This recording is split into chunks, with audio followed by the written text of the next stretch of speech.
Hi, everybody. This is Craig Hardesty with Out on Film, and I want to welcome you to our In Conversation series where we do everything we can to spread queer joy and queer propaganda everywhere that we can. And so I'm excited today to be talking with filmmaker from our Transfabulous short film block, Nana Duffour, who is in our festival this year with your film Rainbow Girl. So, Nana, welcome to Out on Film. Thank you. Thank you so much. I'm very, very excited to share the film with Excellent. Well, we're everyone. really excited to have you. I have to say, I love this film. Oh, thank This you. is a great little film. You capture so much in this short film, which I always find remarkable with short filmmakers.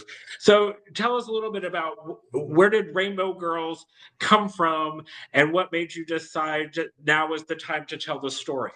Yeah, okay. Where Rainbow Girls came from is one of my favorite things to talk about. So the short film is inspired by true events that took place in the San Francisco Bay Area. I lived in Oakland, California from about 2010 to 2020.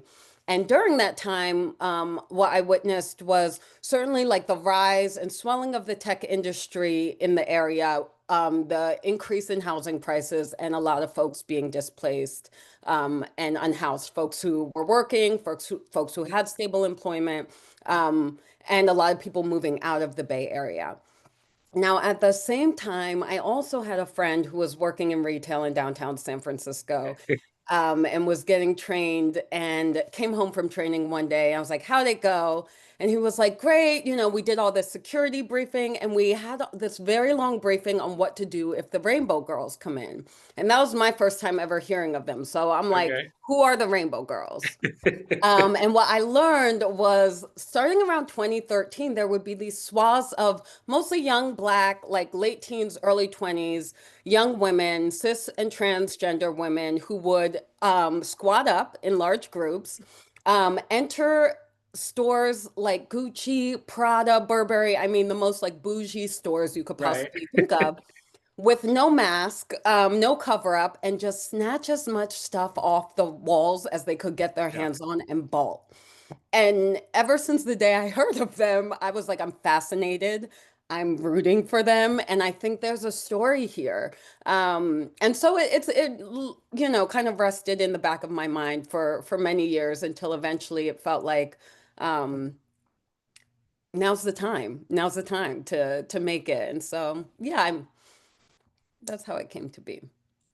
And so, based on true events, I know that it was very controversial at the time, and you make a point, but the film's also kind of fun. It is.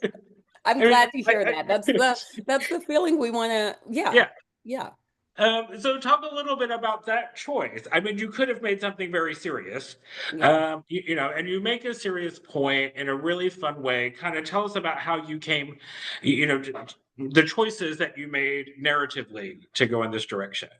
Yeah, I mean, I think I always knew that I wanted the story to live against the backdrop of this experience of gentrification and displacement. Right. I always knew that would be kind of the more heavy element of the story that we're dealing with, and yet I knew that this would be a story centering around queer and trans Black Right. community that are resourceful, that find joy in unexpected places, that are savvy, and that have a bond that is fun to be a part of. And I wanted audiences to experience that kind of joy. And specifically, I think because we don't get as many films as I think I would like of experiencing trans joy, community, Yeah. belonging on screen.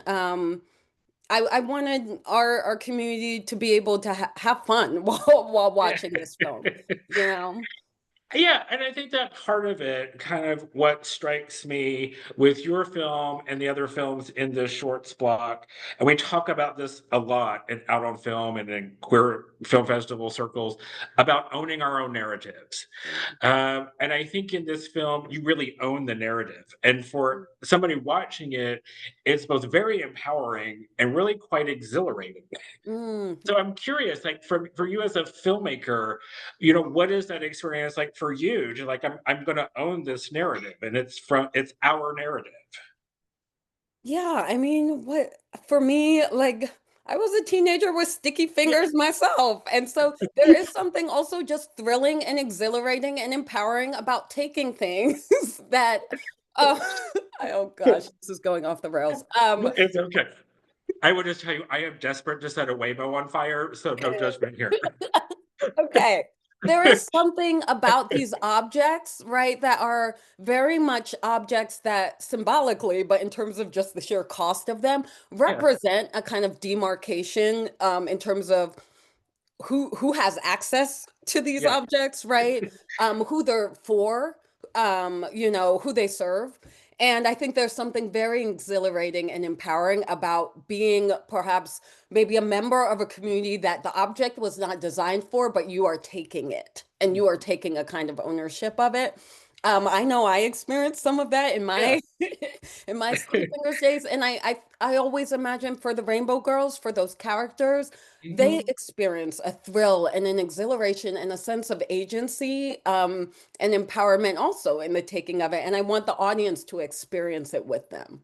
And I think we do, and I think it's a very poignant point when Angel is telling Tati, "What?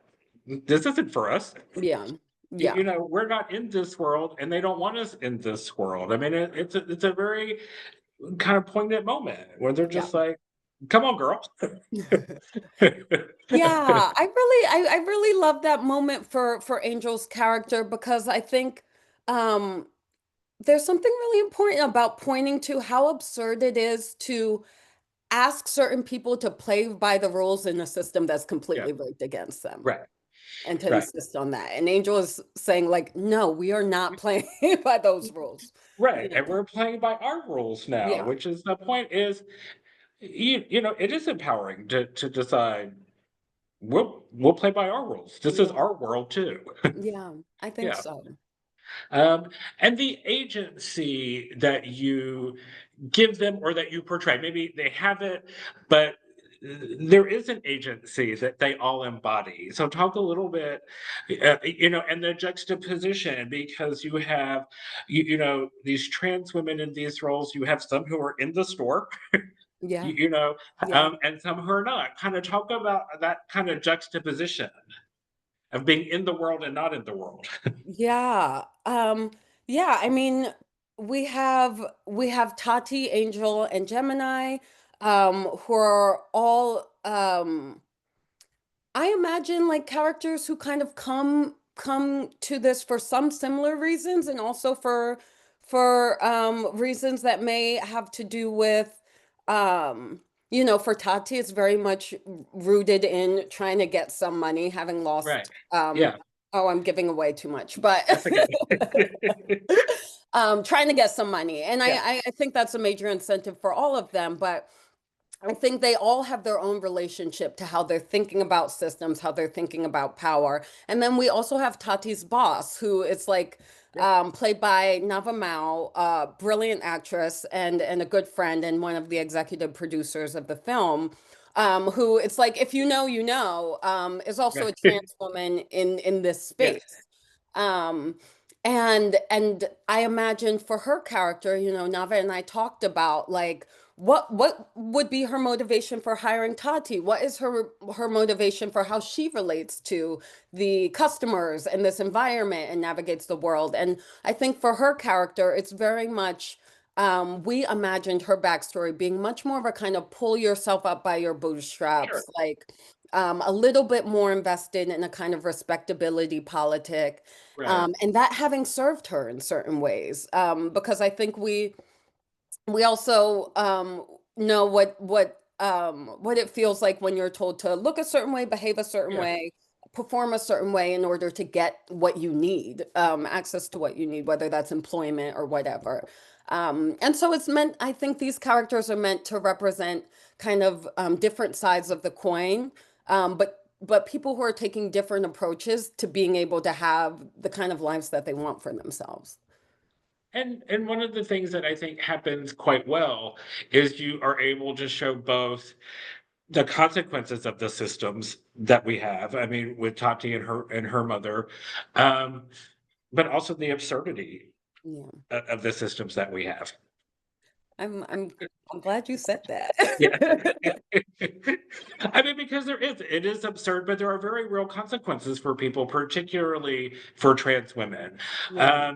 And so to portray that level of power and agency, I think is really putting, you know, trans women, out front. Yeah. Um, and kind of very not just resilient, but just kind of taking their own power.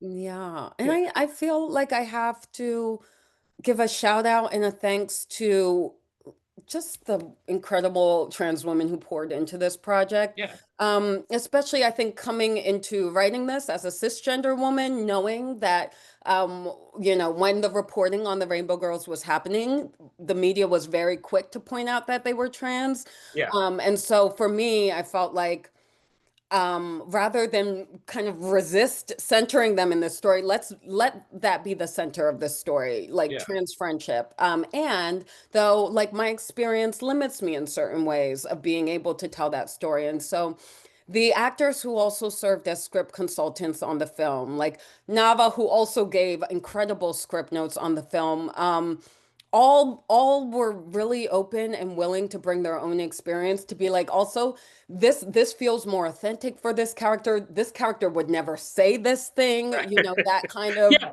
yeah. feedback that I think was so helpful in shaping the characters, but also giving that sense of agency, allowing that to feel real and tangible and experienced in the film, I think is a testament to their contributions. And they're just a great group. So how did you come to find them? They are a great group of women Yeah, who come together. They kind of gel. You can see that they're enjoying each other. Kind of how did you come to cast them all? yeah, well, Sis and Celine, who play Angel and Gemini, had already worked together on one of Nava's previous films, All the Yeah. Words with But the One, which I think screened out on film maybe a year or two ago. I had talked to Nava about potentially casting them, and I had looked at their work in her short, and so I knew off the bat. I always saw Selena's Gemini. I was like stalking her Okay. Instagram and I was like, it's so clear to me. Um, and then her chemistry with Angel or with Sis, because they knew each other previously, because they're very comfortable riffing with one another. My favorite lines from the film are often things they improvise together. There was that natural chemistry between them. And then Jay came across from my radar because Jay is also a writer and director in their Okay. own right, and had a short that had screened at Out South in North Carolina, and a Okay. Yeah. friend shared the short with me. And they acted in their own short, and I was so impressed with their performance that I asked if they would audition for the role of Tati, and I think Jay brought in a really kind of wonderful balance to the dynamic with Sis and Celine. And so yeah, that's how we found them. Community, Excellent. really. Yeah. Excellent, excellent. And as we kind of wrap up here, Rainbow Girls is part of the Transfabulous Shorts program, and this year we are all about spreading queer propaganda. So you tell us and our audience, what queer propaganda do you want to keep spreading? Oh, what queer propaganda do I want to keep spreading? Um, okay. Oh gosh, I feel like I need to say something profound, but um I feel like in this particular moment, what I've been constantly like reminding myself is we have been here. Mhm. We have been here telling our stories, taking care of each other, loving each other, um, building up our communities, and we will continue to be here doing that for the foreseeable, as long as this earth is still rotating on this axis, we will be here doing this. And and and we are in a long tradition of people who have offered us a lot of wisdom, a lot of guidance on how to navigate turbulent times. Um, and and as we do, keep each other close. Keep each other close, Yeah. check in with each other, um, and get your needs met by any means necessary. I I think that's great. I do want to just take a moment, and acknowledge, I know we're at a time where we are kind of, I think, inappropriately mourning the loss of a generic white boy. Um, but I also want to acknowledge and be like, there are many, many trans women, particularly Black trans women, who are still being killed at an alarming rate. Yeah. And the fact that um, if we're going to be the only ones to acknowledge that tragedy in our own community, I want to take the moment to acknowledge that tragedy in our own community. Hmm. I appreciate that. I appreciate that. Mhm. I think we can't stop saying that until that's not the case anymore. Right, exactly. Until, my answer is if you want me to stop saying, protect the lives of Black trans women, then stop killing them. And I Yeah. will stop saying it. Yeah. Right. So I do, but this is our community, and we do have a responsibility to acknowledge and to always talk about the tragedy that is still befalling our own community. Um, Nana, I want to thank you for joining us Thank as you. we talk about Rainbow Girls, which is screening as part of the Transfabulous Shorts program. I'm screening both in theaters and online. So please check out showtimes and the rest of the schedule for Out on Film that is coming up. And go to www.outonfilm.org and see all the great films that we have coming up. Um, as we all sit back as a community and spread our queer joy and forever keep spreading queer propaganda everywhere that we can. Nana, thank you for joining us and thank all of you for listening. Thank you so much. It's an absolute pleasure.